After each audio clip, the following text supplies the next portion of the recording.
What's the crack, Jay? How are you? Not much, kid. I came in hot today, lads. You were angry. Well, I mean, I was a little bit frustrated, but that's just parking. Like, I think for me, I'm like, if there's... I just like to get parking where I want to park. And then when I don't get parking where I want to park, then I'm like, oh. It's such a first world problem, like. Isn't it? Speaking of first world problems, I'm still waiting on my car. Oh. Oh. Was there due? When was it due? It's in the dealership. They can't register it. So it's basically, I'm going all electric. And EV. And I have the charger. Everything is ready to go. Did you build the charger into the wall? Oh, she's ready to rock the last... Did they come out and install it for you? The team, or did you do it yourself? No, electrician. I went the electrician route because there's people having fierce issues with the people who supply specifically chargers. So there's like delays and waiting, and because you see, the world of electric vehicles is so untapped right now that the people who are in it have the monopoly. So they're like, we can be late, or we'll do it. They'll wait, because who else are they going to go to? So I went straight to my electrician and I had it in 3 days. Class. Yeah, no. But at saying that, I'm still waiting for my car. So when you register a new car that hasn't that make and model and spec hasn't been registered yet in Ireland, it has to go through revenue. Are you the first of its kind in Ireland? I'm the first to have the i4 in the spec that I have. Okay. So that's cool. Yeah, it's great, but cool. It's sitting in the dealership with the last 2 weeks. Have you had a look? No, I have a video of it. But like, what? That's just literally like looking. Yourself, that's like looking at an iced coffee and then walking away from it, being like, "Can't wait to have that someday." Yeah. You're going to be like, "Get me." Yeah. So, so I can't have it yet, and it's a waiting game. And I thought I'd have it 2 weeks ago. So with my own car, I'm like, I literally put a drip of diesel in it, and I'm like, that'll do now. Yeah, you're fine for now. That's fine. And that could be literally a phone call today, or that's done. Any day. Pick it up. Any day. Nice so weekend. I'm thinking, because Murphy's Law applies to me all of the time. I think Muriel Murphy. I am half Murphy, by the way, but I think because it applies to me all of the time, that I should just fill it up with diesel and spend like 120, 130 euro. And then you have the car. And then he'll ring me and he'll be like, the car's ready. Yeah. It's registered. I think I should do that. Why not? It's worth it. And then I'd be like, hang on there, I just need to do a few laps of Ireland and I'll come back to you to get you out of the diesel. Do a David from Schitt's Creek then. It's a write-off. Let's write it off. It's a write-off. So, so anyway, Jay, how are you? Good. What's the story? Another bank holiday weekend coming up for some reason. So many bank holidays. I know. Like, I'm kind of okay with it though. Yeah. I'm taking Wade to a concert tomorrow to see his first concert, my son. Love so that. Today's kind of my last day, if that makes sense, this week, because I kind of won't be in work mode tomorrow. Nice.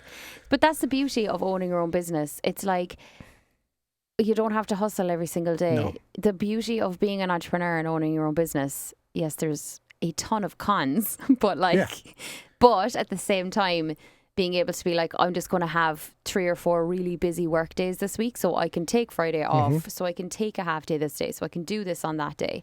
Yesterday, I woke up and I was like, I am in no mood to work. Yeah. I can't get into it. I've dropped White to school. Yeah. Jules got up with Billy because they woke up, whatever it is, because they kind of sleep in the morning. We had breakfast, we had chats, coffees, and I didn't start work till 4 o'clock yesterday. Yeah, but sure, that's perfect, and that suited you. Yeah. I worked till about 10 or 11 o'clock last night. Yeah. And it was perfect. But I actually saw someone post on LinkedIn, and it was like, so he's decided to put his workers on a 4-day work week. And I know that you're saying Republic of Work are doing that as well.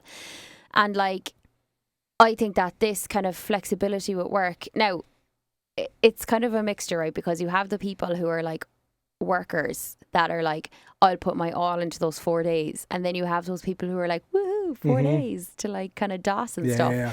So like, I found there's a trend emerging in the last maybe year, maybe 6 months, that like anyone who's talking to me who is looking to hire someone or like in any industry is like, no one wants to work. They're like, there's either people who are like in their jobs who are like hustling hard and whatever, and then there's people who are like, Yeah.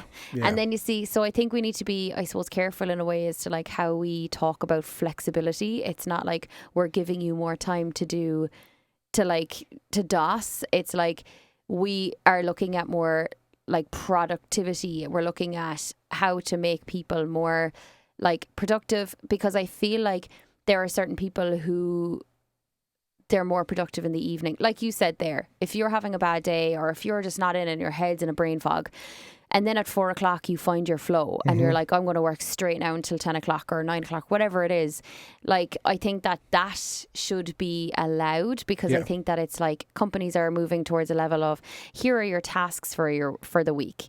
You know, once they're done and to a certain standard, it's all you, kid. It's all you. Exactly. So I think that will make sense, but I think you have to have some sort of like, cop on. Yeah, and like you basically. have to be reliable, because like it's fine to be kind of like messing and joking, being like, I just, you know, keep my mouse pad, like I just tap it every now and then so I'm live or active and stuff. Is this where 4-day weekends are so successful in America, I think, and the States, is because of their labour laws, and how if you're not performing, yes, you're actually fired. That's true. That's very true. Plain and simple, you've lost your job. We're here, these kind of, I'm doing a bit of a slacker and that kind of stuff.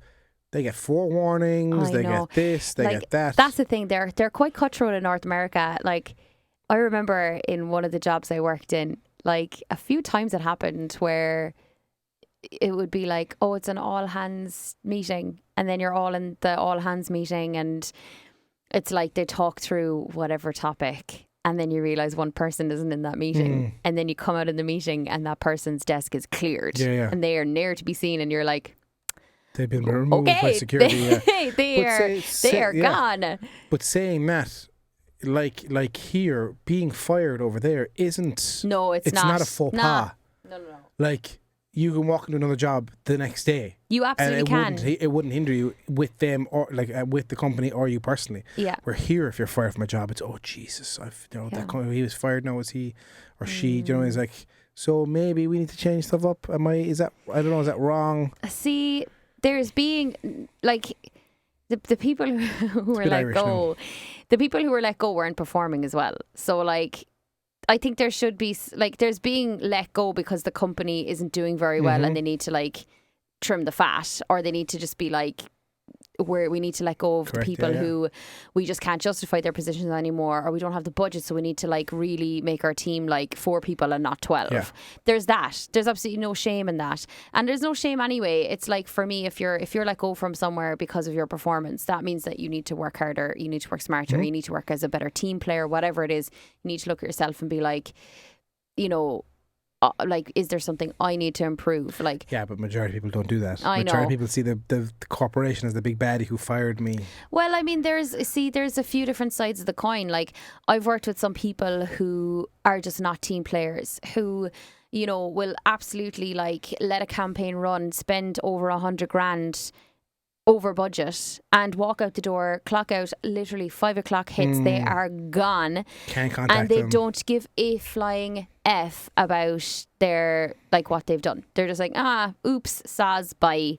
So like, there's that, and then like, that's someone who's just like literally just in it for the money, clocking in, clocking out, watching the time, get out of there. But I think that, like, which is okay too, if you don't fuck around. Yeah, you say the F and I. Yeah, like, well, that's the thing. It's like if you are in a job, and I think it's because like our generation, we work really hard. Like, even like, Jesus, I've had bosses that I'm like, oh my God, they're so controlling, and like, if they fired me, I would be like, well, I've worked really hard, so it's a you problem, it's not a me problem, kind of a thing. But like, equally, I've had bosses who are like so sound, who provide, you know, areas for like improvement, who provide training, who, you know, give responsibility to people to try and like see how they'll perform like in that environment. And I've seen people go into those jobs and absolutely take advantage of that position and be like, you know, not even really appreciate what they have, give out about every little thing. And then when they get let go, or maybe they are given a warning to say, look, you know, you're given 10 tasks in a week, let's just say, and you do 5 of them, and then you have loads of time to do the other 5, but you slack off, or you're like, oh, that's fine, I'll just wait until next week or whatever. And if you continuously do that because you don't give a shit about the job, then you're going to get pulled again, and that's not a their problem, that's a you problem. So I think, like, I think it's like, I know we had this conversation before about how hard we work and how you kind of have to, in your first couple of jobs, do the work to get it on the CV, to get to where you need to go, to treat it as a stepping stone. But I think that some people then, you know, they go into the job and they coast it and they complain all the time, but they're not really doing anything about it. But saying that, then I can't remember the last time I used a CV. Yeah, but that's different because you own your own business. But true. I think for me, like especially like when I got to Toronto first and my first job there in marketing, like I found that job, it was like the work environment wasn't for me. And it was a case where it was like, kind of started before your start time. If you were to leave at your finish time, people would be like, oh my God, she's leaving. And it's, you know, it's kind of like, there was a bit of that going on, but I stuck it out because I was like, do you know what? I'm getting my experience. I'm working with these brands. But then when the other company poached me, I was like, yes. You have to be seen as hungry and the one staying late. Yeah, but that's it. And I think like you need to, like, that's the thing. And like that's experience and that's building your CV. And I think like, you know, when you're in that environment where you're still learning and you're still, you know, you're getting that experience, like. There is definitely a fucking, what's the word? Well, I can't think of the word. Well, these new kids coming into jobs thinking, well, it's 9 to 5, I'm only doing this much. And you're like, you haven't earned any of this. Yeah, I know. And you it's come like, out of college thinking you're class and you're not, like. And that's it. It's a fine line and it's an awkward one because on one hand, I agree with flexibility and I agree with like when I've led teams, I always treated them like as equals. I always gave them that freedom. I always said, do you have too much on your plate? Like, what can I help you with? I always looked at opportunities for growth, for teaching, for training, for upskilling, all of that. And like, I think that in that environment, if there's still that one person who's coasting, who doesn't give a shit about what you're doing and what you're saying in that environment, they're either not someone who ever wants to work or they're just in the wrong line of work. Like if you're unmotivated in that sort of environment where you have flexibility, where you have opportunities to learn, to grow, to scale, to you know, move up the ladder and you're still coasting and you're still like dreading going into work, like that's not the work for you. Yeah. But then I equally believe that you have to do like every kind of part of the job to realise like this is for me, but then to also appreciate like even in my own work, like there are obviously certain things in the job that I love more than the others. And like, that's when then you kind of go, okay, I'm going to look for more of this work and less of that work, or I'm going to outsource this work or like partner with someone for that work. So like, it is an interesting one. And I don't want to say like the Gen Z thing, but the amount of like videos that go around, you know, like the corporate videos where it's like millennial, yeah, no problem, I'll get that to you right away. And then it's like Gen Z, so I know it's 5 o'clock, and then like the Gen Z person's like wham, like closes their laptop and they're like, peace out. I saw an amazing meme, and it was I don't know if you follow him, Rod, I think his name is. Oh yeah. And it was literally like if not, that's okay too. It's such a millennial thing. Like, hey, can you do this? But if not, it's okay. Yeah, it's like, and then anytime you get like an email or like a calendar invite from your boss, you're like, that's it, I'm dead, I'm fired. I did something wrong. So it is an interesting one. Like, on one hand, I think sometimes our generation, we worked really hard. I know I didn't stand up enough for myself or created enough boundaries in previous jobs. And I think that like there has to be boundaries with certain jobs and setting those expectations. But then I equally believe that like this kind of sense of entitlement to like people leaving them alone all the time and just like, I think there has to be that balance. There has to be some sort of like, yes, set boundaries, but also don't take the piss. Like, don't just clock in, do nothing and clock out and be like, where's my promotion? Exactly. You know, so cool. There you go. 15 minutes of work-life balance. Yeah, I think but it is an interesting one because like we have a mixture of people listening to us, and I know some students listen to us as well. So like, you know, it's like it is important, like as I said, to set those boundaries, to say like, listen, it's 7 o'clock. Why are you messaging me, or why are you emailing me, or like I literally had a conversation upstairs about this exact thing, and she was fighting the fact she couldn't do it. Like, as if someone messaged her at 9 o'clock, she's responding PM. And I was like, look, you're young. I did that as well. I know. Learn. I was like, you have to set office times. See, that's it. I mean, in my mind, it's like doing the hard work is like doing those jobs that you just don't like doing as part of, we'll say, marketing or as part of social media. It's not like, oh, if your boss messages you at midnight, you respond, because that's hard work. Like that's not hard work. That is literally you just drowning yourself in work and not setting those boundaries. But anyway, right. Last week we spoke about Elon Musk possibly buying Twitter, and it has been confirmed since. Before we jump into it, 4 people messaged me about our billions conversation. And how we went off on 256 billion. Oh yeah, and so we annoyed a lot of people. Okay, what did we? What is 1 billion? Let's Have not. you not even looked it up? People were screaming at the radio, saying it's this. So let's not. 1 billion is 1,000 millions. So it is 1,000 million. Yeah.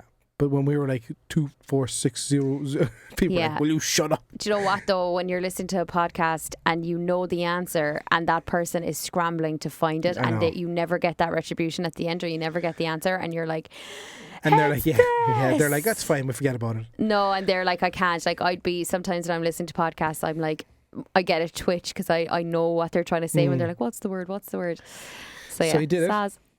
He did it. But what does this mean?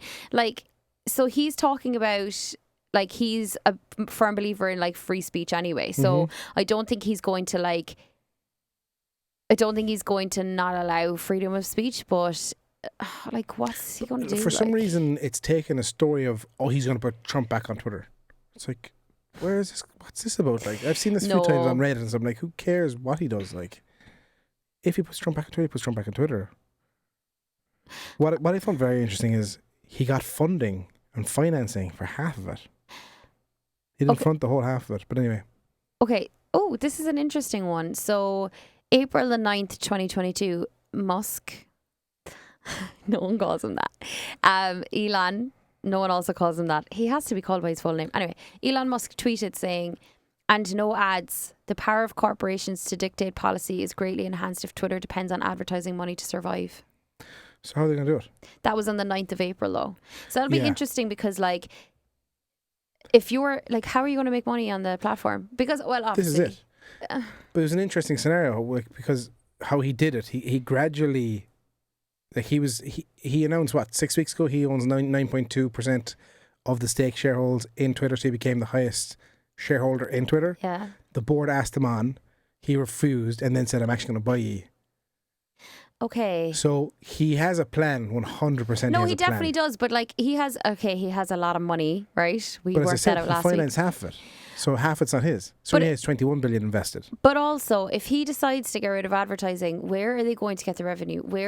What is going to happen with the staff? Because, like, there's actually the Q4 revenue here, and it basically has the advertising revenue for Q4 in 2021 was 1.5 billion. Yeah. Billion. Oh, I'm so sorry. Billion. It was a lot of, because billion, like. Millions. Yeah, because it's 1,413 million, which is 1.4 billion. So that's a lot of money. It is a lot of money. But what he also said is in the takeover memo, whatever it is, saying he's not confident in management. So is he going to clean house and bring his own people in? Like, that, I don't know, is that smart? But you see, there's operating costs as well. Okay, sorry. So it's saying here that actually Twitter made a loss in 2021 because it's saying that it brought in 5.08 billion in revenue for the year, but actually paid out 5.5 billion in costs.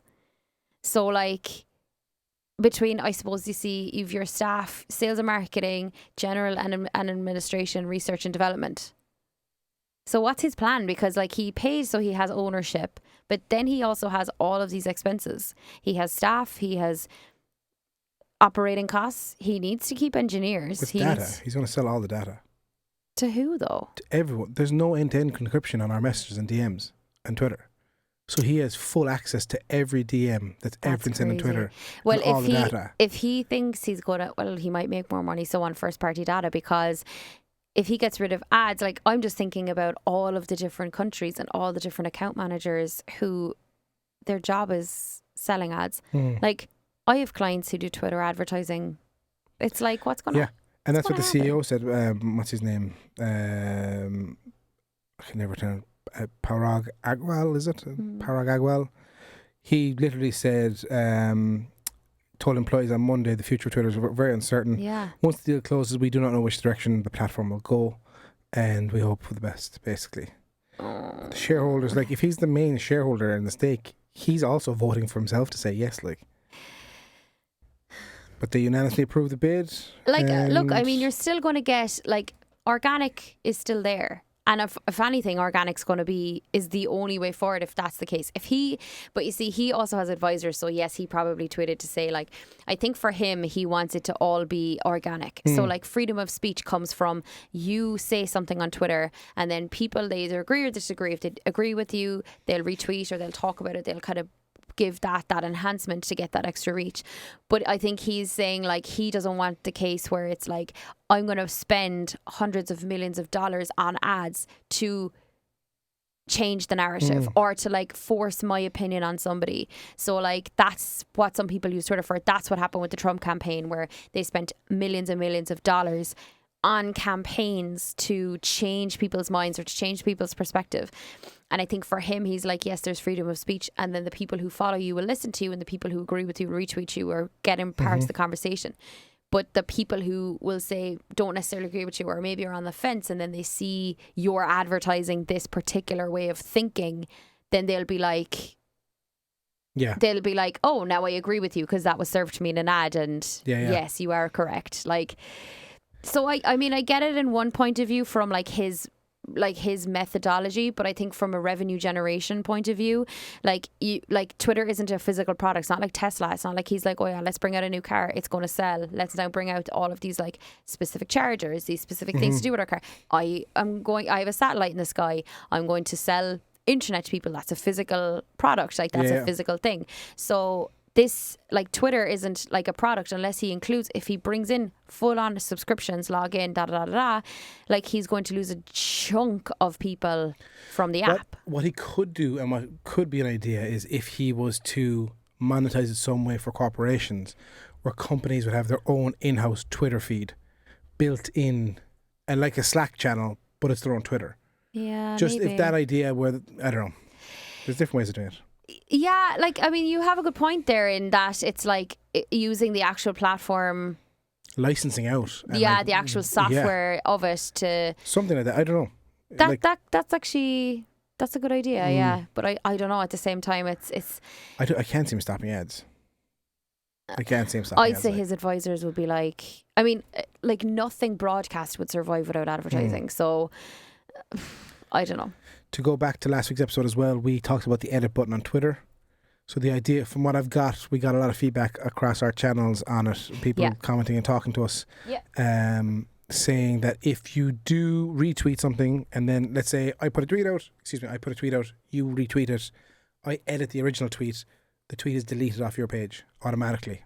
Okay. So if you edit a tweet, all retweets will be deleted immediately. Okay, well, that's good, because I think that, like, that I was afraid that if I'm after retweeting something and then all of a sudden it says something else and I have it associated with my platform. Some people are saying as well they'd like a character count of edits.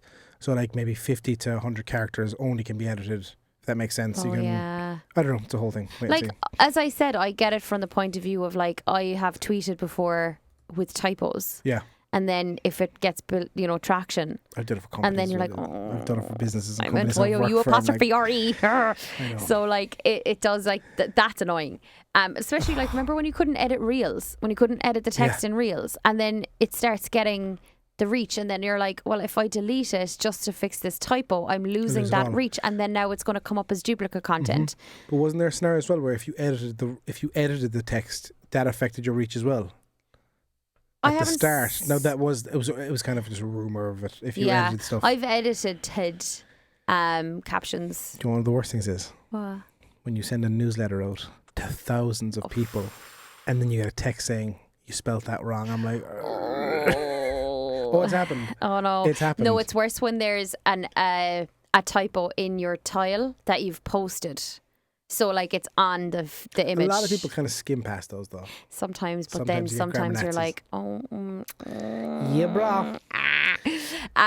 But yeah, I know we're like totally in the Twitter world, but It's interesting. It's just exciting to see it. But the downvotes on the downvote. So downvotes came in. They've been talking about it since October of last year, but it's really only come to my attention a lot more lately that they're trying to push down voting. I only have it on my desktop. I don't have my phone. Okay, so if anyone doesn't know, so obviously Reddit has kind of an upvote, downvote. And it kind of, I Just agree. Explain that though. Okay, so I basically agree with it. It's essentially like if we're talking on like, we'll say it's like a forum, and I start a new topic on the forum. I comment. And I ask a question, or I, give my opinion on something and open it up to people's opinions, answers, whatever it is. And then if I ask something and Jay answers me on Reddit, and then what he's saying, loads of people agree with him, so they upvote it, which means it gets hierarchy in terms of the thread. It's literally an arrow up or an arrow down. It's an arrow up or an arrow down. So it's kind of like the more upvotes you get, the more credibility there is on it, the more people that agree with it, the higher it goes in like... It's moved to the top. It's moved to the top, yeah, so it has more hierarchy. Downvoting then is basically if you like disagree with something, or if maybe it's false information, or maybe it's just someone just being nasty. So you can downvote that, meaning that it moves further down on a thread. So like threads on, we'll say the likes of Twitter, similar to Reddit, are not going to be in chronological order. They're going to be, they're appearing as they're voted, or as they're like, so if something is constantly downvoted, it's going to be moved down the thread, and then it might come to the point of view where it's just hidden because it's just like, it's not like if it's just abuse or whatever. But I like the idea of it, and I think with Twitter it makes sense because Twitter is a news platform, like it is a news channel, and it is one of those things where it's like anyone can be a journalist, anyone can tweet, and like you need that kind of credible information. So if someone's saying something but it's getting a lot of downvotes, it means like I don't trust it as much as this person, saying this. So so downvotes is live, but it's you can't downvote an original tweet. You can just downvote a comment, a response, a reply on it. It's interesting. Wait and see how it plays out. Like again, it's early days, so wait and see. Wait and see. Did you see that Instagram is testing pinned? I did, bro. I was just literally going to say it to you. Pinned come here. Posts. TikTok have it. It makes sense. Yes, I agree. They might test it with pinned reels first. But they are, or they will, or what? They might, that's just my opinion. I think it's every post can be pinned. Like I think if you're like, on the little reels tab, they might have little pinned reels. But I think it makes sense because like there is certain, obviously, like if you are a business and you have a really good branded video created and you posted it a month ago, but you kind of want it to like remain there, like I think it makes sense for that, or like your top performing posts that you want to put up there on the top. Like for me, on even like I think my Facebook page, which needs a lot of love, but like I have my branded video like pretty much pinned constantly, because if someone new comes to your page and like they're a potential customer, they're a potential someone, same with like spotlighting posts on LinkedIn. Like I try to keep content in my starred content as content if someone just visited my page and they're like, what are you about? Like, so I have like my academy stuff, I have information on my business there. I don't necessarily have like, content that doesn't make sense that went viral or whatever, that kind of way. So I like that idea, and I think they probably will do 3 pinned. Yeah. It would make more sense to have 3 pins. Did you see the back end of all this though? Which I find more interesting is edit grid option.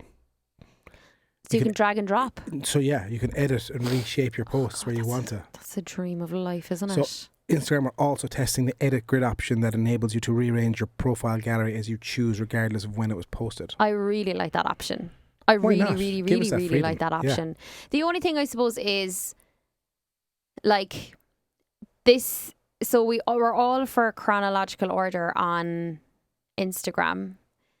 But at the same time, if I see that an account, like I'll know if a business is still in business or not.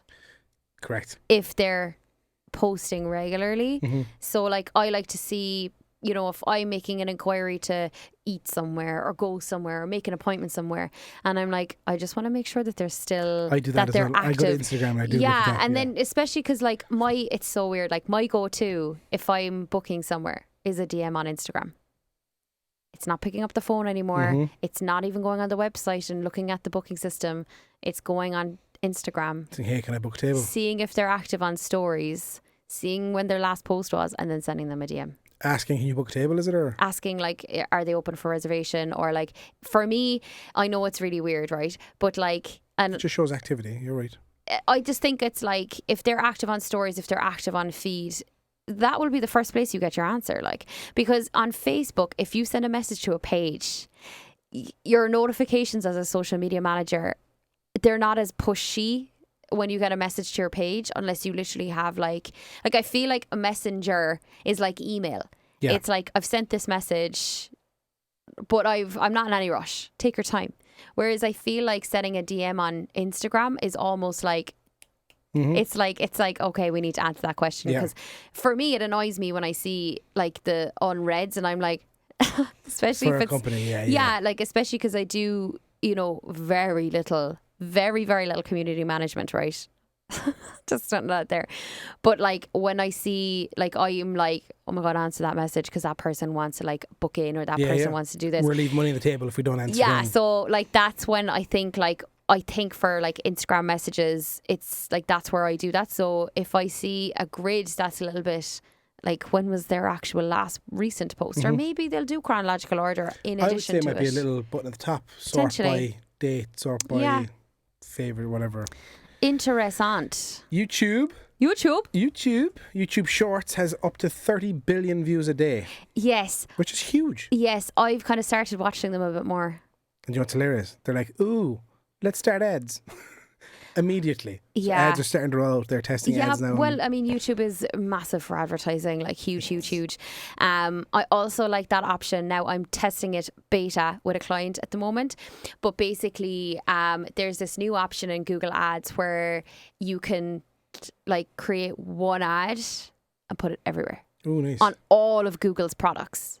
So you formatting? What happens there? So you set it up, right? Now, I'm testing this, so I'll come back and I'll let you know what it's like, right? So it's basically, you set up one ad, you create multiple headlines. It's automation, essentially, right? But it's like, you set it up, create multiple headlines, then you upload videos, then you upload images, then you upload, like, you basically upload like your programmatic, your search, your YouTube, your Gmail, almost every asset. And then it kind of like goes into their little jumble, and then they're fixes. Like, wah, wah, wah, wah, wah. So like, I like, look, for automation, when it comes to, we'll say, choosing all placements on Meta, I'm like, because I know that certain platforms for certain objectives do not convert. So this is a very much beta testing right now that I'm doing, but I'll report back and let you know. But that is possible, and it's going to be interesting, because like, if you are that kind of person that's short on resources, then maybe this is something that's for you. But then at the same time, it's not a set and forget either, because like that, if it's going on everywhere, like, how is it going to appear? Like, is it going to, like, that's something that I'm very much wary of with it, because I'm like, what's going to look like? Is it going to be a case where, like, I don't want it to be the likes of, you open up an Insta story, I know obviously this is Google, but like Insta story, and it's a square with loads of text around it. I hear that. So I'm like, so we'll see. But that's an interesting kind of update that I saw in beta this week. But you are using Shorts more? I haven't advertised on Shorts. But you personally are going to YouTube and looking at the Shorts a bit more, yeah? Yeah. I am too. I enjoy them. But only on mobile, not on desktop. Oh yeah, no. Not on desktop. No, it's not the same. But do you know what's a pro and con as well? Yeah. Is when you watch a short, it goes into your history on YouTube. So if you're looking for a video, you're like, what was that video again? You can go into your history. So I actually never use my history on YouTube. I do though sometimes, just to go back and look at stuff. If I remember a video, I just like it, and then it's in my liked videos. Smart, wicked smart. Google will now enable users to request removal for search results that contain personal information. It's mainly addresses and like proper personal information. But you know what that is? That's basically like, what's happening on Meta is happening everywhere now. So like with iOS, with privacy, with everything. So that's gonna, I mean, it's for advertisers, it's gonna just become even more challenging. We knew that was gonna happen, but yeah, just a heads up. So if you do have personal stuff on Google, you want to get rid of it. It's mainly phone numbers, list the address, contact info, that kind of stuff. You can get rid of it. Yeah, and I think the an interesting one actually, because I do like a would you rather this month on my channel, and I put up, would you rather everyone see your search history whenever they want, or everyone know what you're thinking all the time? Oh, search history. Because you can control that. How? Because you're the one searching. No, I know, but like, as in and if you want past. a smart, you're in private mode No, already. everything. As in everything from the past, including private, like. For most people, majority of 90% is pornography. See, I'm afraid because, like, for me, I have really weird dreams. So Googling, what does I it Google what having a gun pointing at my sisters? Oh, as in, like, I Google the weirdest stuff. Like, this is why I'm surprised. Like, I'm probably on a database somewhere. Like, I'm on some sort of a list somewhere where it's like, what is she up to? Because I have the weirdest dreams and I Google it straight after. So I'm like, it could be about like the randomest thing. 1 minute, the next minute I'm like, why did I dream that this person was in my room? Or why did I dream that I just killed somebody? Like, it's like, what? So yeah, sorry government or FBI or whoever is watching my stuff, whatever agent lives in my phone. What would you pick? I would say what I'm thinking. Why? But you can't control that. A thought comes into your head, everyone's like, yeah, but at the same time, well, actually, look, if it's my search history, people will be wary of me then. Like, do you mean at least you can have your thoughts to yourself? Like, well, I find it hard to lie. So if people know what I'm thinking, the thing is though, my brain, I think about so many things at once that people would be like, oh God, like make it stop. So I don't know. Like, I think I'd just be very much left alone by people because they'd be like, no, don't hang out with her. You'll literally never be able to not hear anything, you know? I don't know what I picked, to be honest. Yeah, that's it. Stay with Google. YouTube expands its super thanks monetization option. Have you seen this? Have you heard of this? Thanks. So what it is at the bottom of a video on mobile, you'll see a thanks, and it's literally like buy us a coffee. That app, it's built in. So click it. Here's a €5 donation. Thanks so much. Appreciate it. And they can donate to the user or to the creator there and then. I like that. That. But I think like the move from, like, people are still obviously using the likes of Patreon, but I think that like maybe less and less people are subscribing. Like, did you see that Netflix have lost like 100 million users or something like that in the last few months? And they're starting to suffer quite a bit. And like, we did talk about YouTube bringing out like their TV channels and stuff like that, but like subscriptions, I think people are like trying to, like, especially with inflation and everything, that people are like, do I need this subscription service?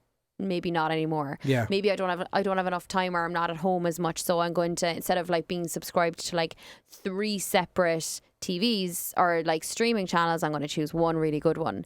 I really want HBO Max. I really it should come want soon, it. I'd say. Oh my God. But they said 1/4 of all their users, Netflix users, were sharing the passwords. Yeah, but they're just saying, like, as a company, they're seeing the money left on the table. See, that's it. And I think like for everyone that has Netflix, like, I use it. My dad has his own profile, and then I have a guest profile. So like, there's... No, I literally don't. I don't know why, but saying that, I have my mom's Sky Go. Yeah. So, but she pays that anyway. She pays €70 a year for that. But that's the thing. It doesn't cost you any extra to have 2, I think it's maybe 3 max watching at one time. But why not be smart about it and bring out like a family package like Spotify do? I have a family package on Spotify. It's $17.99 a month. But that's probably what they're going to go to. But it's my mom, Jules, me, and Wyatt. Wyatt has his own kids. But I feel like that's what they're going to have to do. Either that or allow advertising. Like that, I think I spoke about it the last time, where... Don't advertise. Like, I'm gone if they advertise. Streaming. There's a streaming channel in the US, and you can buy programmatic ads and advertise on it. Ryan Reynolds is the face of the campaign. Class. Naturally, it's epic.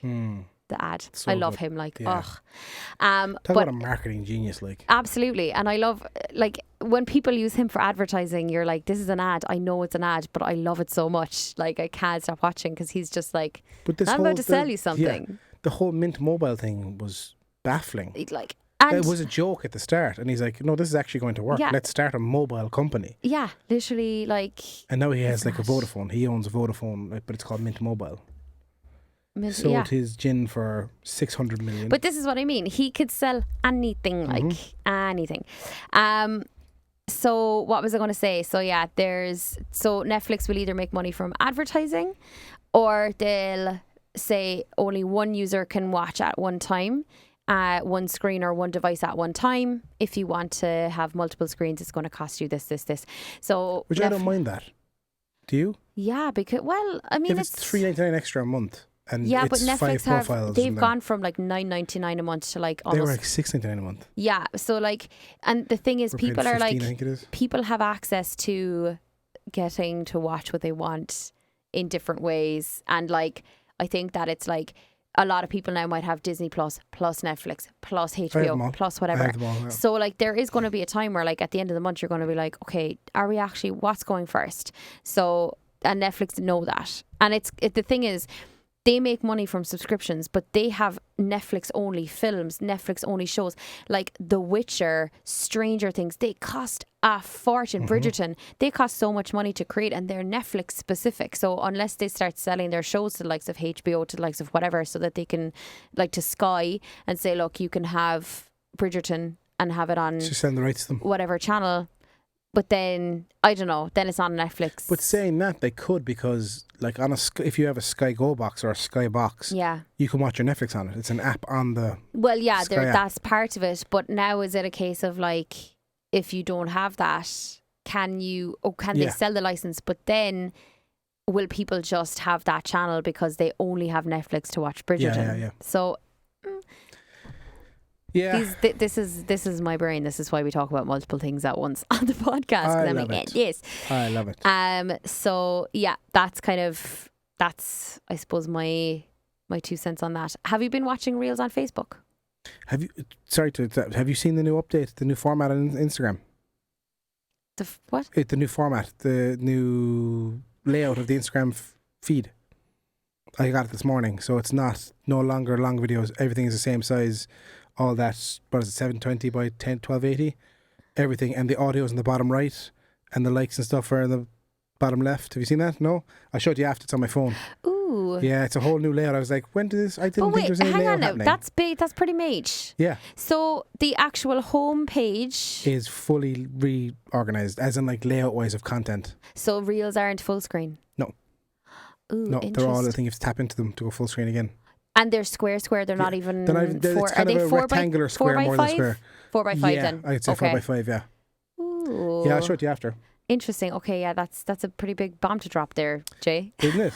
Yeah, and I just thought of it there. I was like, oh wow, okay. But yeah, okay, new layout. Interesting. Right, let's talk about progress on beard. I shaved that mine. Nobody asked for. Yeah, I had for the wedding. She was like, "You're not having that at the wedding." I was like, it's fair. Fair. Yeah. Well, you see, I suppose when you're in that in-betweeny stage with your beard... Messy. Yeah. Grumpy looking.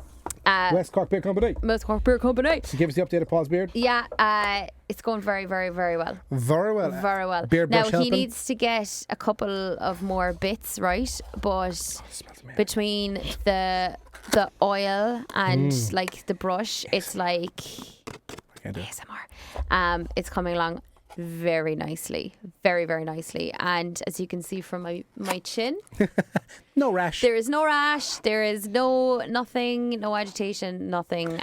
So it is a dream. I had a thought the last day about these guys, about West Cork Beer Company. How good must their workshop smell? Because I've done shoots with people who make candles and stuff, and you walk into the workshop, you're like, oh my god, this smells incredible. So good.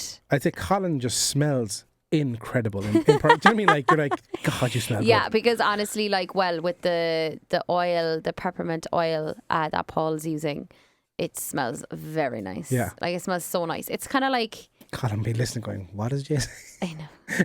Colin, you must smell so good. Sexy bastard. You must smell so nice.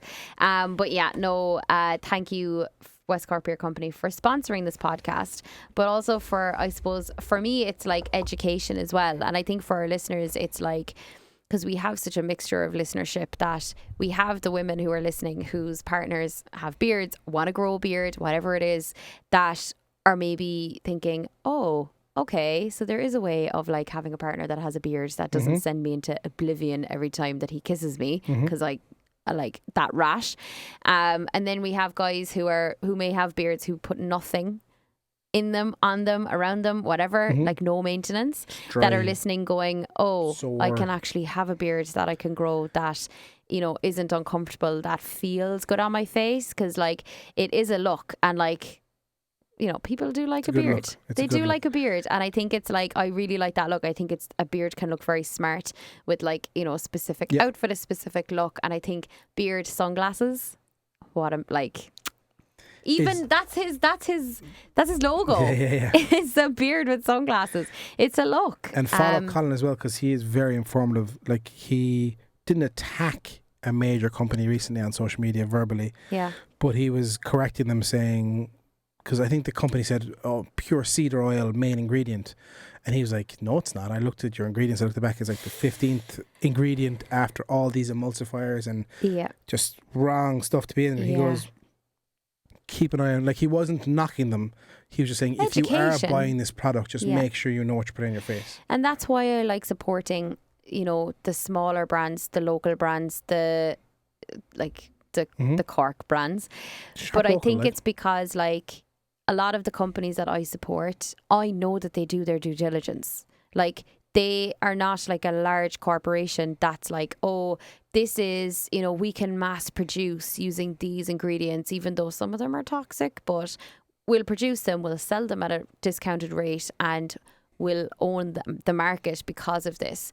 And then you have your like smaller companies whose owners take time to research, to test, to trial, to use them on themselves, to actually show up then on the channels to be like, I am the business owner, I will answer any of your questions, but this product, this is how you use it, this is why I chose the ingredients, these are the physical ingredients, this is where I work, this is where they're made. And then that trust level, that credibility increases, and the value that goes into purchasing that product, because it might even cost twice as much as the bigger chains and like the people who mass produce, but the value and quality of that product and item is second to none. It's so much better. Like, I find the same with like the likes of Will Save and Suds Johnson for his soap, like, and for his products. I love using them. Yes, you know, they like you are paying for the quality that's in them, but that's what you're getting. Like, you're getting really good quality products. You're supporting a local Irish brand, and you can see exactly where they're coming from, and you know exactly where that money is going, or you know exactly who you're supporting with it. Same with even like Queen Bee, like their leggings. I love wearing them, and like I could wear them 100 times in a year. And the quality of them wouldn't change. And you're investing, like, that's the thing. Like, people are quick to go and, you know, get these kind of cheap and cheerful things, but like, they're cheap, but they're not cheerful. So I think with the likes of a smaller brand that has a business owner that does that due diligence, like, it's worth your while, like, investing in them. Agreed, 100%. You know? Yeah. And you feel better as well. You're supporting local. Yes, you do. Speaking of supporting local. That's finished. Gonzo, Honzo. Is it? Oh, damn. We'll finish up anyway. Public Work, we appreciate your help as well and your sponsorship of this podcast, this amazing studio. Yeah. Too lucky. We're too damn... It's delicious. And I love It's delicious. I love recording the podcast here as well, because like the quality is so good, but also I'm loving these new... You do like them, don't you? These new microphones. If you do want to record a podcast, and you probably end up working with me if you do record a podcast in here, because I am their go-to producer. Yeah. Holla at your boy. Holla at Public Work. They will look after you if you want a co-working space or desk in the city. They will look after you. Yeah. They're awesome. Yeah. Thank you so much. I appreciate your time. Thanks, everyone. We will talk to you soon. Bye.